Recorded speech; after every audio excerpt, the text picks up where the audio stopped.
Hello and welcome to this new episode of Bootstrapping Your Dreams here. And I'm so excited about this one because this is about one of the favorite topics I don't get to talk about. It's space exploration. And, I've been crazy about space since I was a kid. So here today we have a very special guest, Jim Kerevala. So Jim is an extraterrestrial robotics expert. Okay. So what that means is he not only sends things into space, but he also makes them do tremendously dangerous and useful things. So Jim has a proven track record of successful execution across diverse sectors and regions, both living and working in Europe, Africa, Russia, Middle East, North America. And the story goes that when he was not able to secure funding for his ambitious projects, he decided to become a billionaire on his own and fund his ideas, which we can all admit are somewhat out there, and of course, no pun intended. Jim is a visionary, yet result-oriented entrepreneurial individual. He builds systems engineering. He's an engineering leader, driving growth through incremental, profit-driven, achievable milestones. He has established engineering teams and full pipeline enterprise establishments from concept strategy, modeling, engineering requirements, design, implementation, capital raising, venture funding, corporate formation, and market penetration. Jim possesses deep expertise in the systems engineering and launch of over a dozen spacecraft to low Earth orbit, augmented with financing, software, venture capital, construction, shipping, transformation, sector experience, establishing a comprehensive leadership platform for building new space and technology infrastructure. Wow, Jim, you have achieved so much. I'm so honored to have you here. Thanks very much. It sounds like I wrote my own press release there. I'm sure I missed a lot of your accomplishments. So let's maybe just go through over that. Your life journey, quite interesting. How did it all come about? Like how did you get interested in these crazy ideas that nobody can even comprehend? Well, it all started. My passion for let's say the objective of getting humanity off into space in a big way has been really since I was a kid. I'd read at an early stage a little bit of a cartoon version of the works of Malthus about closed system economics from the 17th and 18th century time frame. And being a space nut at the time, I extrapolated that to the Earth as a closed system and thought, well, if it can happen for cities and nation states, this can happen to Earth sometime. So it just seemed logical that, well, the thing to do is to make sure Earth isn't a closed system, whenever that may be a problem. And so it just became an ingrained calling for almost the last 40 years now, to just build infrastructure out into space and set up the highway so that humanity can get out into the solar system, into the stars. And we're not just talking about sending people to Mars. You are looking at even beyond that, yeah. So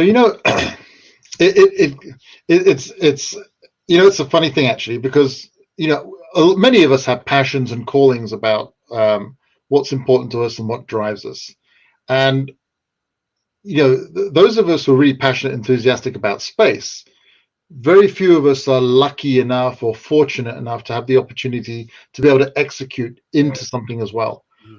So some of the space nuts, of which I am a proud cadet, can often have very far-reaching visions, and these visions can fall into the visioneering segment of science fiction, which inspire and drive us all. So the real interesting intersection that I find, that I have, is how to articulate a long-term vision that serves some existential purposes, three fundamental purposes, to ensure that humanity is immune to an existential extinction through asteroid impact, idiocy, supernovas, or whatever. The second is to use the resources of space, particularly near Earth space, to improve life on Earth and improve life across a whole range of categories of environment, quality of life, articulation and execution of the rights of every individual as a equal member of species, and any number of those other activities that include access to energy and resources. And then the third, so the first is existential risk mitigation, the second is improving life on Earth, and the third is let's just get out of that frontier. There's I think humanity, and in fact at a Darwinian level, any species thrives and succeeds at its best when there is a leading edge of either mutation for non-agent based development, or where there is agency or intelligence and drive, passion and desire to push the envelope, the spirit of discovery and exploration and wanting to do good things, whatever the intrinsic motivations are. And I think geographically, our civilization has kind of lost that edge over the last 100 years, 150 years, perhaps. I guess from a Western-centric perspective, you could say California in the US was probably the poster child of the last great frontier. And that's not to say that the other parts of the world and cultures haven't had their frontiers, but as a global species, we've had our last frontier about well over 100 years ago. And I think it's now time to rekindle that edge and that spirit, so that that fraction of a percent of folks that really want to push the envelope, to take a different view of risk, to go into the unknown and take a thread or a beeline for the rest of us to follow, so that we can pull a rope up with that little thread, and then move humanity further out, I think becomes important. So with those three categories in mind, it's not just about going to Mars or playing with some asteroids or going to the moon. I think our generation right now, this generation happens to be uniquely positioned.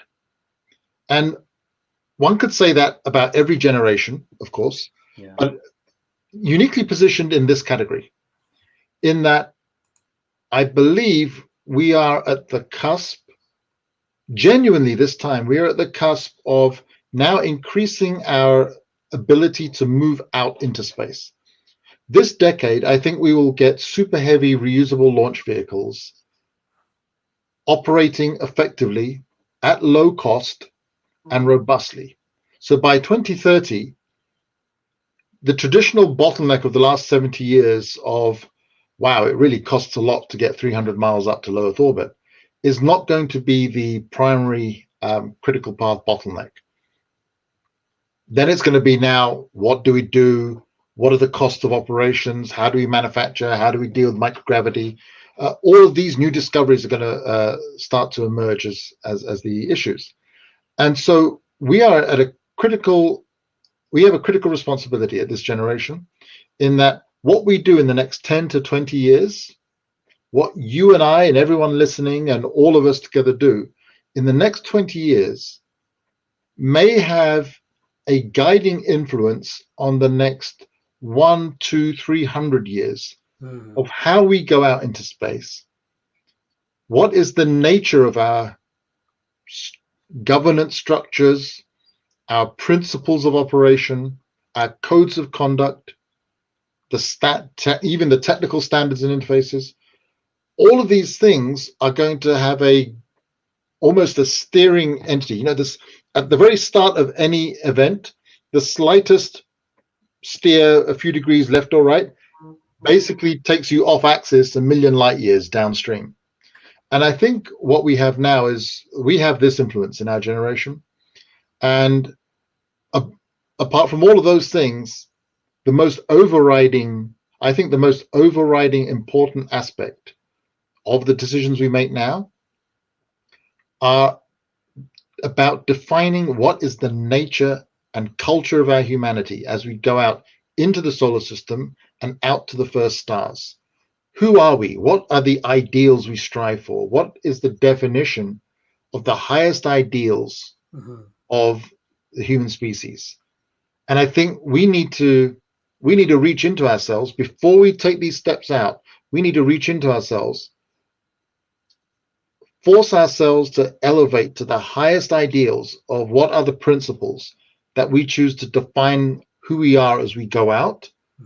And it's not that we will ever live by them or achieve them successfully, but by knowing what those ideals are, at least we can aspire and strive. And we have a reference point that as we go out to the outer planets and we have settlements around the Jovian moons, or we go through the Oort cloud and 200 years later, some colonies reach Proxima Centauri, perhaps.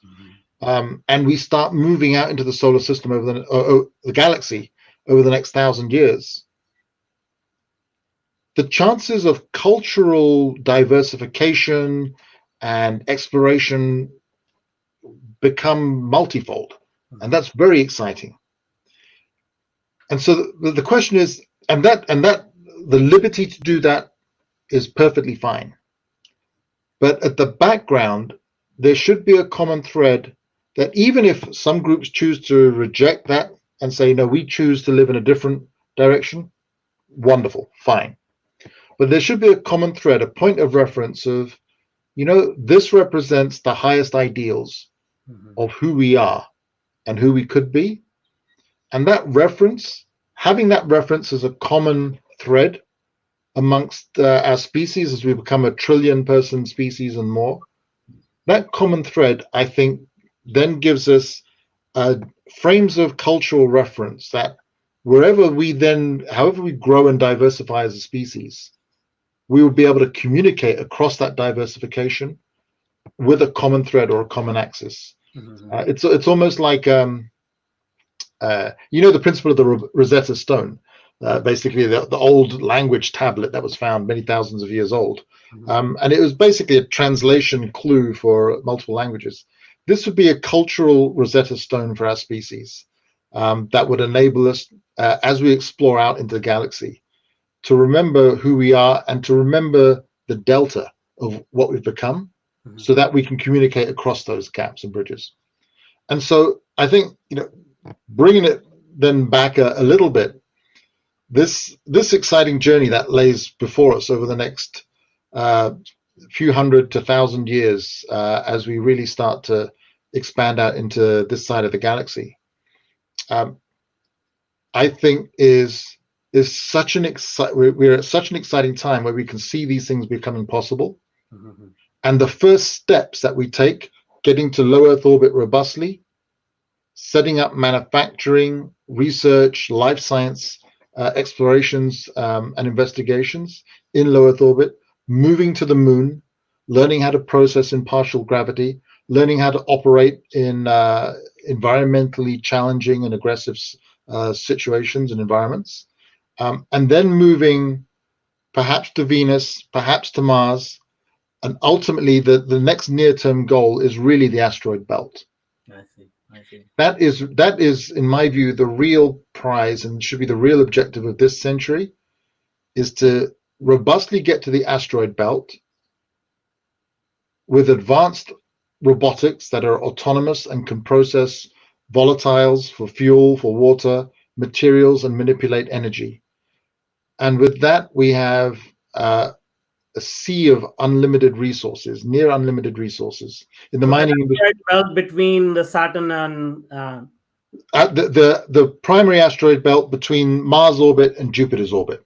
Got it. That's right. So, we have Earth, and going to the sun, we have Venus, and then we have Mercury. But going outwards, we have Mars. And there's a vast distance to the asteroid belt, and then a huge distance to Jupiter.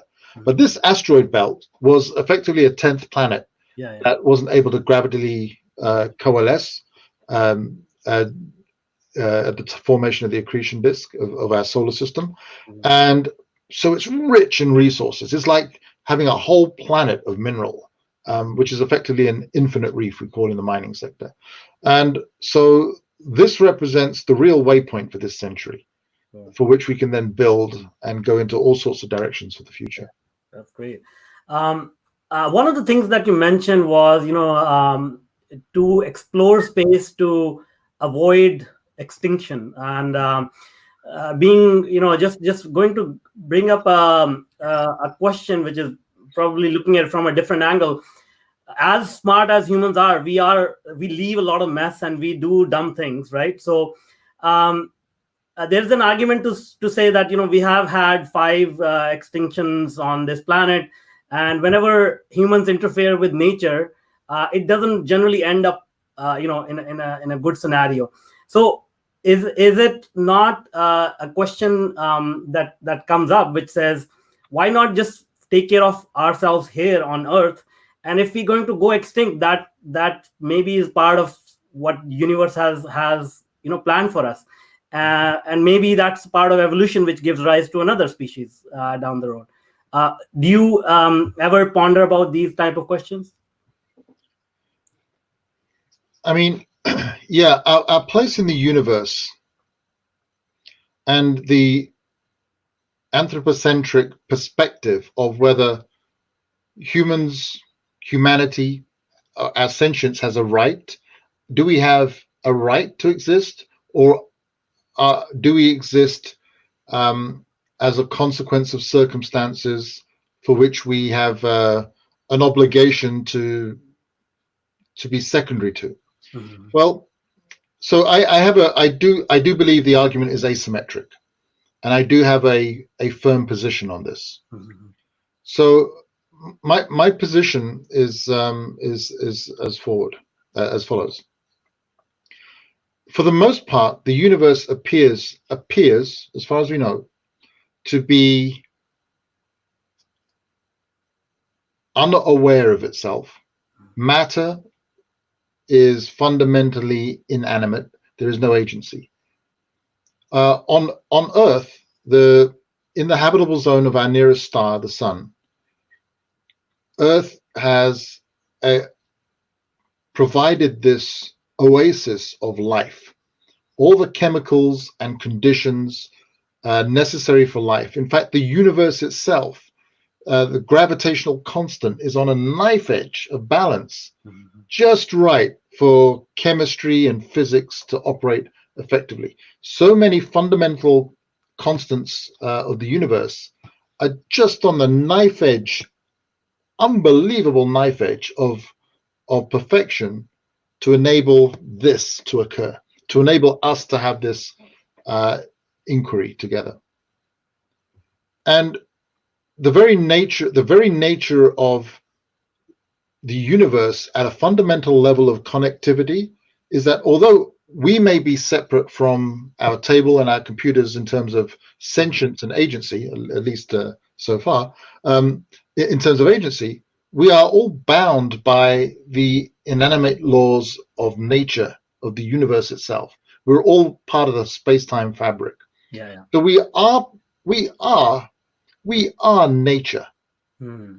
We are all nature, and what one could, it may come a bit sideways to a Zen perspective, but one could say the rock is alive and we are alive, but at a certain level we are all connected. We are all made of the same atoms. We all obey fundamentally the same laws of physics in this part of the universe, at least. And so getting to the question of, well, what is our existential rights and what are our obligations? Well, on Earth, as if you imagine the pre-human era and then a post-human era, it is very clear that we've made severe impacts mm-hmm. to the surface of our planet and to our oceans. And it's probably quite clear that those impacts have been unintended, undirected. We have not been accountable, and we have not undertaken the majority of those impacts with responsibility for the ecosystem. We have not treated the Earth as an accounting system for which we have to account, and we are basically drawing debt from the Earth's environment, mm-hmm. and we have no idea of how we're paying that debt back. Yeah. That is fundamentally correct. So as a species in relation to our local environment, we have basically been operating without consequence, and one could say irresponsibly to a certain extent.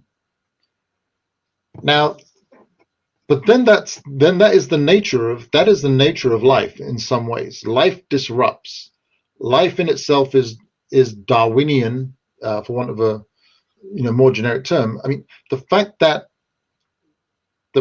we are ostensibly at the top of the food chain, that we are able to apply agency and intelligence to accelerate natural evolution and biology by orders of magnitude, it is to the detriment of many ecosystems on Earth and many environments on Earth. This is correct. This is a fair point. And as we go out into the solar system and beyond, humanity will disrupt the environment there as well. We will cause a mess. We will make mistakes. Hopefully we will learn as we go. We have the opportunity as we go from our closed Earth-based system out into the open space-based system, that we can, that's part of this culture that I was talking about, that we can elevate ourselves and operate with a different set of principles, that we can take the lessons here and not repeat them going forward. That, I think, is one of our key responsibilities. But to say that, well, maybe we should allow the universe to go its way, I don't believe that to be correct. I don't believe that to be valid. And the reason I don't believe that to be valid, because the opportunity for life, to love, to experience, to create agency, and to hope, and to dream, and to desire, and to strive, these are the fundamentals of any species that you see. And it's the race is against ourselves. Can we elevate our own cultural sensitivity and our more elevated perspectives so that we can understand how to better work and relate to the environment rather than just exploit it, because we have not done a good job of that. And when it comes to the question of, well, wouldn't it be better just to concentrate here on Earth before going to space?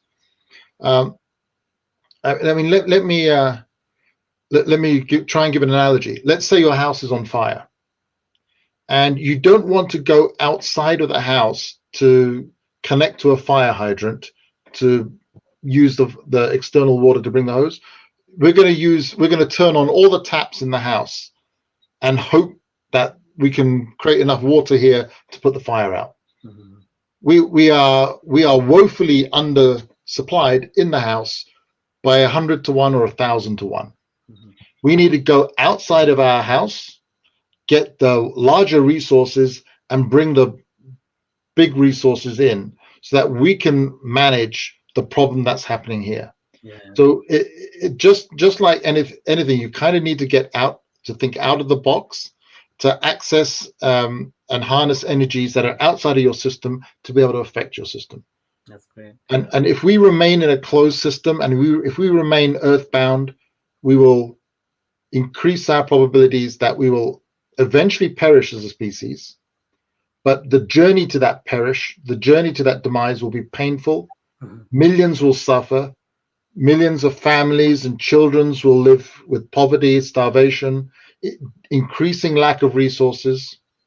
And I don't believe we need to see that future. I think even the world we have today, I find unacceptable. The fact that today, under this pandemic, there are apparently 800 million people today are short of food, or short of necessary food for healthy nutrition, and about 150 million people are on the edge of starvation today, April 2020. Which has been exacerbated by this pandemic crisis. And yet we live with these asymmetries in our society. And this cannot be acceptable. And so going out to harvest the bounty of the solar system as the first step will enable us to redress this balance, to think bigger than our national boundaries and our continental geography, and start seeing our entire human population as one species that has albeit the United Nations has the Charter of Equal Rights for all humanity. But you know what? I think it's time that we start executing on that Yeah. and living to that, Yeah. rather than just having it as good doctrine. Yeah. No, I think a few things that you said there really resonated with me. Which is, one thing you said is, even that desire to expand and go outwards is part of universe. So if that desire has originated from somewhere, it is part of that universe. And to your point, when we have to represent ourselves as a unit, as a single unit, rather than talk about ourselves as Americans or Canadians or what have you.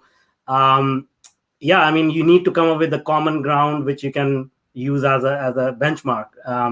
And that's what we did with Voyager, when we sent out that golden disk and whatnot. So that's pretty relevant for sure.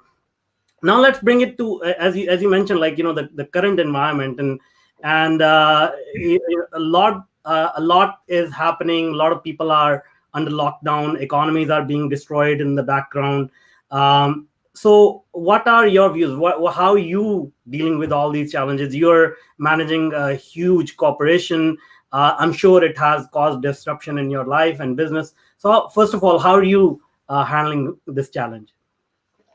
Well, we're very lucky. I mean, at Offworld, we're building autonomous machine intelligent robots that are ruggedized, modular, and operate in extreme environments such as mining, construction, and other areas like that, where they're unstructured environments. And our objective is to try and get people out of harm's way, that we don't have people doing dangerous manual labor in mines or on construction sites. And then once those neural nets and systems are mature, we'll then deploy them up to the lunar surface and into space and start that civilization building. And so, we've been lucky in terms of how our organization has dealt with this crisis, in that we can actually teleoperate our robots. So our developments that we're doing in the lab and what we want to do out in the fields and in the mines has a certain flexibility. So for the most part, our engineers are able to operate at home, and we're able to rotate in specific duty cycles of lab and machine shop based operations. So we're progressing reasonably well. But what this whole, I mean, again, hindsight is 2020, being the year 2020. Yeah? I mean, it's we'll look back at this year. I think this year is the real start of the 21st century. The 21st century has now started. Now our challenge, now our work is clear to us. Now the trials and tests of this generation have been defined. The fallout from this crisis is, from a societal perspective, I think is at least 3 years, 5 years. Yeah. From an economy's perspective and a commerce perspective is probably 10 to 20 years. And then from a national economy perspective, I think we're looking at between 200 and 400 years. The effect is going to be that big, because no time have we ever just switched off the economic engine. We have a $80-90 trillion economy, and if you switch that off for 1, 2, 3 months, I mean, that's $20-30 trillion of lost economy. Let's say there's a $20 trillion hit at a global level. Well, that's just in terms of commerce and productivity, let alone all of the government support and debt that is being generated just to keep people alive and with resources. This is basically uncharted territory. So the big question that I see is, structurally, how do we move forward as we emerge out of the immediate crisis? What is the rebuild strategy? what is our objective? What do we want to achieve? What do we want to see? Are we collectively saying, okay, virus is under control? Let's say 2 years time, 3 years time, vaccine is there, distribution is widespread, and for the most part, it's done.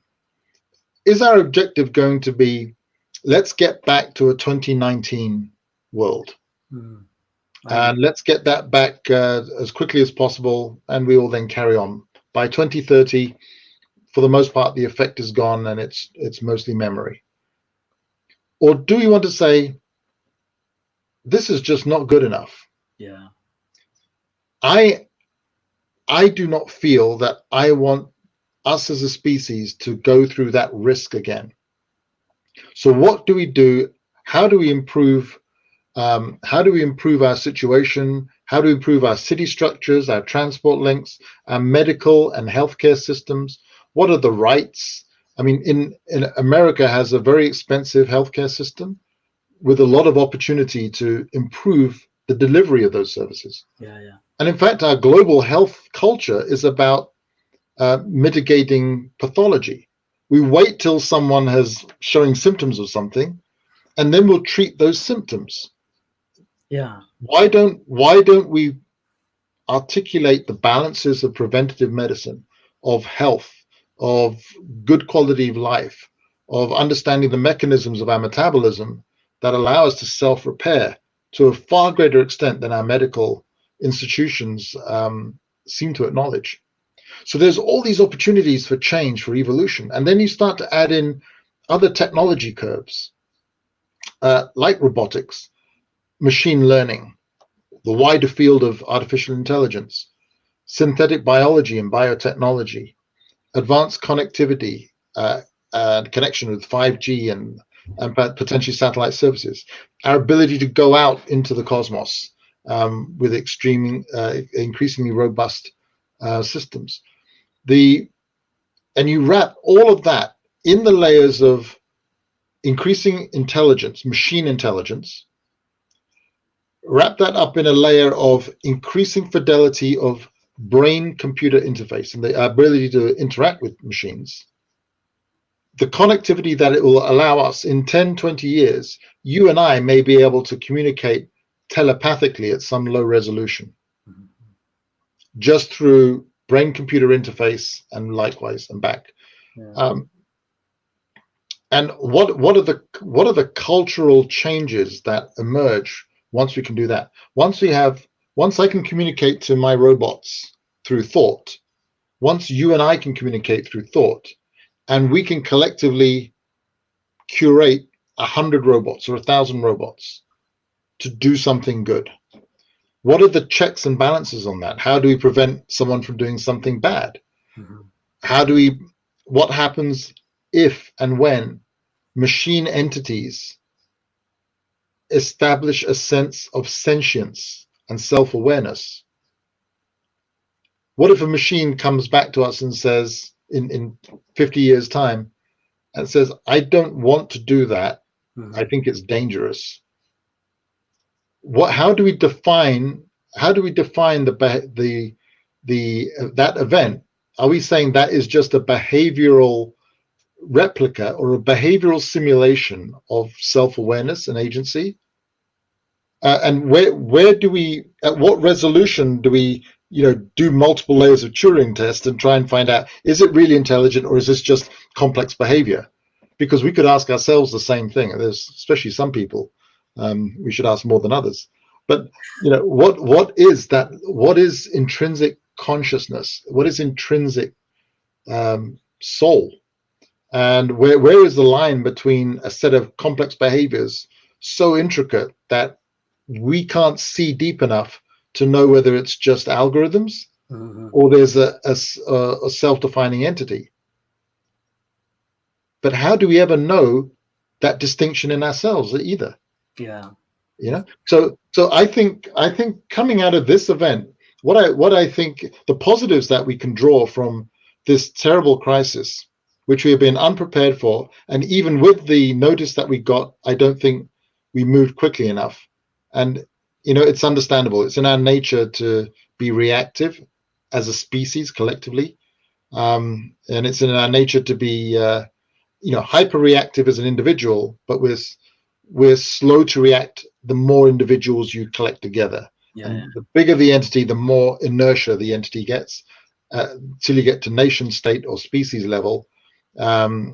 It takes an even bigger impact to make things move. But we have the opportunity to say, well, what do we want to create? What for the young people listening now and around the planet, this is the greatest opportunity, despite the costs, despite the suffering, despite the losses. This is the greatest opportunity for growth and to choose how we grow for a century, for 100 years. Yeah, I think that's powerful, because I mean, this has been a great equalizer. Everybody's on, square one. So it's a great opportunity to understand yourself a little bit better as well, and focus on the things that we were not able to do earlier, or what have you. We were telling our stories, or let me just focus on this because it's paying the bills and whatnot. So that's very relevant for sure.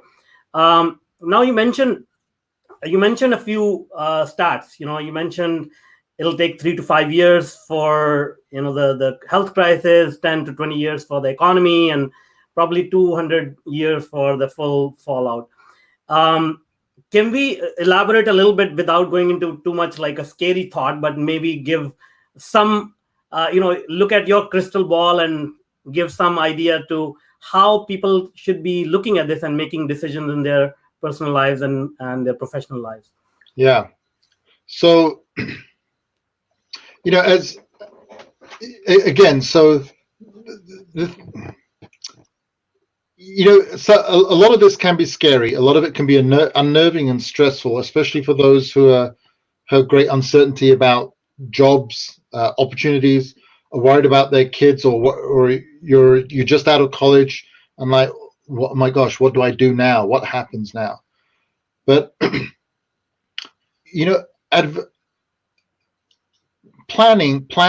great plans are what you do until life gets in the way.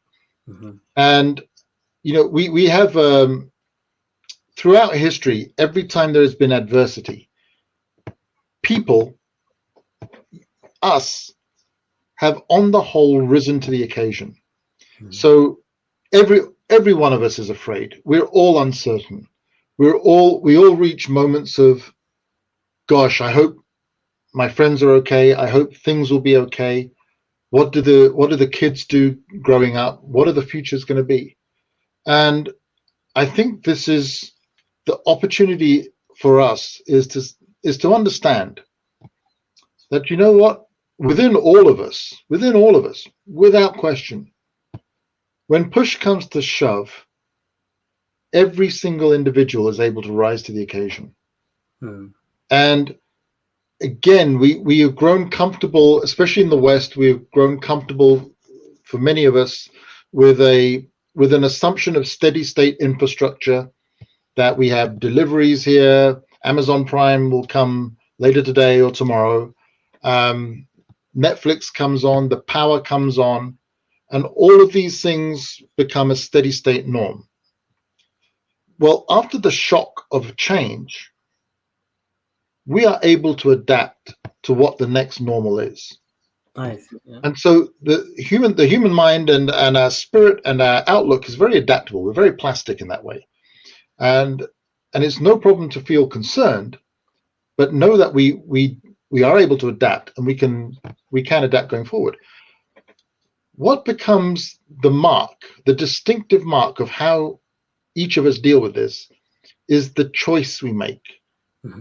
I recommend anyone listening to read Viktor Frankl's Meaning of Man. Meaning of Man. Yeah, Viktor Frankl. And it's basically the defining principle that between every input and every action that we undertake, is in the middle is choice. And the depth of our humanity, the expanse of our humanity, is defined by the amount of choice we can put in between an input and our reaction. And this is one of those moments where we could react and we could panic. But this is an opportunity for us to rise and to say, well, what do we choose? And what do we choose to do? This is like a gift of an opportunity for people alive today. And what we can choose to do can be a myriad of things. So firstly, to answer your question, there are operational and functional aspects, which I'll just touch on, but there are also some wider callings. This is one of those times where we should all think about, what is our calling? What can we do? Is it about food? Is it hunger? Is it water? Is it health? Is it any one of these? Is it my local community? Is it mitigating subsequent disasters? In the US, we may have fires on the West Coast, hurricanes on the East Coast. What does that do when we start having cascading disasters on top of this pandemic and economic crisis? Will there be civil unrest? What can I do to mitigate that? So there are calls of duty that we can all rise to, that can inspire us, inspire our family and friends and those around us, and we can come together with a calling for the greater good. And so I do urge people to think about that, because the opportunity to do something great and to look back and to say to your children and your grandchildren during the great pandemics of the 20s and the time after, this is what we did and this is what I did. And that's important. That's important because it inspires and it leads and it serves as examples to those growing up looking at you for guidance. And then at an operational level, in terms of education, in terms of work, in terms of family, I mean, I think the way the world is going, there are one of the major concerns is the increasing divides in our population, economically, educationally, aspirationally, and opportunistically. Some people just don't have the opportunity to do something. They don't have access to internet or power, or food or water. This should be unacceptable.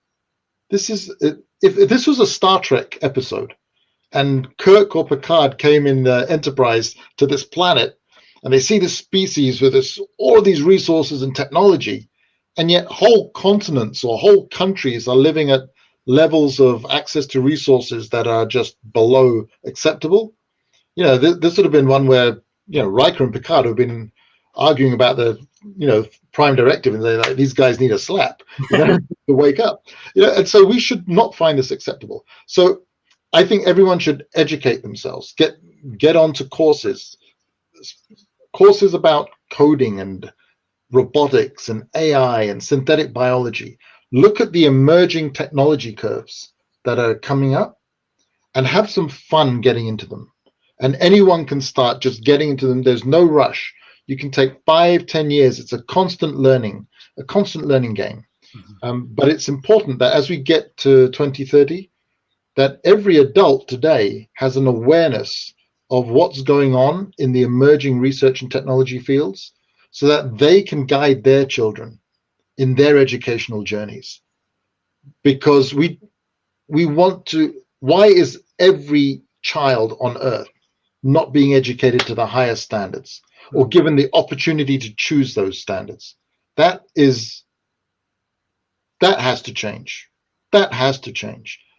And in terms of workflow, I think the opportunities for employment and for work right now, this what has been brought into such a stark contrast today is the essential workers. That at least we define them here in the United States. The essential workers. I mean, God bless the doctors and nurses who are just 24/7 at the front line. But again, all of the gig economy crew, the essential, grocery workers, delivery workers, post office folks, everyone who's staying up and running and working through this, for the most part, and forgive me if I don't wish to cause insult or raise the issue. But for the most part, these are occupations that are not paid enough. They're not paid enough. They're not resourced enough. They're overworked. I'm talking generally. They're overworked, and healthcare is perhaps not consistent, and the opportunities for growth and to elevate are not really considered. And this is something we've all been guilty of taking for granted.